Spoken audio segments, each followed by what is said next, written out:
I've had 2 NDEs. In 1939, when I was 4 years old, I had an operation to remove my tonsils.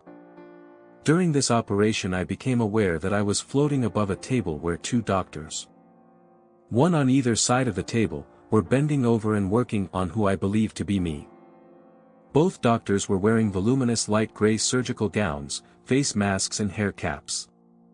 The table was an off-white color about 6 feet long, 2 feet wide and with a 3 or 4 inch flange with rounded edges. I was observing them from a height of about 20 feet and at a 45 degrees angle from the nearer edge of the table. The doctors were at the opposite end of the table from where I was watching, and because I was small their gowns obscured my body from my sight. From my vantage point above these doctors my whole attention was on them. And therefore I did not look around to see what else was in the room. But I had the impression that any furniture or other people were some distance away. It was as though some sort of mist or fog had obliterated the surroundings.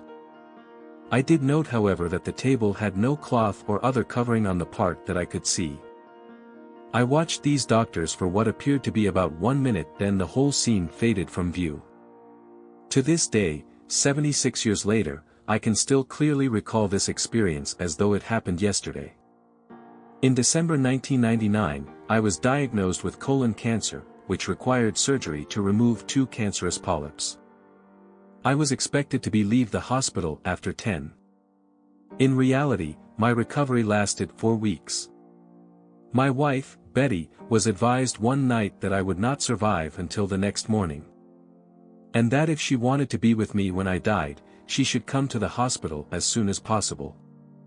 She came in with our neighbor, Kevin, but I was in a coma and did not know that they were there.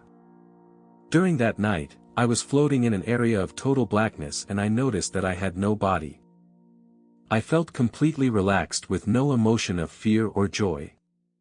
I was just floating in blackness. After a short while, I became aware of a very bright light in the distance and that I was floating towards it. This light was round. I thought that I was in a tunnel except that I could not discern any roof, walls or floor. Everything was completely black except for the light in the distance. Then I heard a male voice speaking. This voice was absolutely clear and seemed to reverberate as though I were in a sound box. Even though the voice was not speaking to me, I understood what was being said and that the information involved me. This voice was not to my left or right, it was within me. The communication was telepathic. The voice said, "We do not want him here yet. Send him back." I immediately did a U-turn by flipping over onto what would have been my back. I went back into the blackness with the light behind me. I couldn't see it anymore. I woke up in my bed in the hospital and saw Betty and Kevin in my room. They both appeared quite puzzled because they were expecting me to die, not to wake up and look around. I asked Betty what was the time. She told me that it was 2 o'clock in the morning. I told her to go home and get some sleep. At that time, I was unaware that I was expected to die and was puzzled why they were there at that time of night. From that moment on, I was feeling good and whatever was causing my death completely vanished. I was discharged from hospital 2 days later. To this day, 15 years later, I clearly remember the whole sequence. It was not a dream. Dreams tend to be a bit fuzzy and I cannot remember dreams after more than a few seconds. At first I did not take a lot of notice of this experience. I heard Dr. Eben Alexander, an American neurosurgeon, being interviewed on television. After writing a book called Proof of Heaven and describing his NDE after recovering from inoperable brain cancer, I realized that I had had a similar experience, although nowhere near as profound as his. I then bought his book and realized that the light at the end of the tunnel that I experienced was actually the gateway into heaven. And quite a common occurrence with those who have a near-death experience. He got through the gateway and was met by a beautiful girl who showed him around heaven.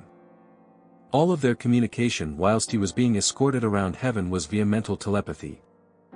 Dr. Alexander was the child of two teenagers still at school, and he was put up for adoption. And therefore did not know his biological parents. His biological parents eventually married and had 3 daughters, one of whom died when she was a young woman.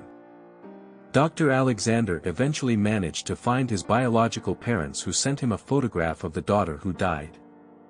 He then recognized this girl as the one who met him in heaven. This led me to think that my experience might be more common than I thought.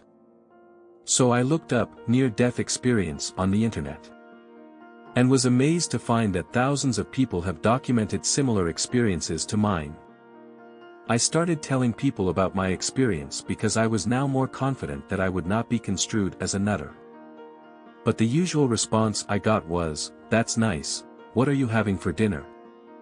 So, I then only told people I thought might understand and who may perhaps benefit from my experience.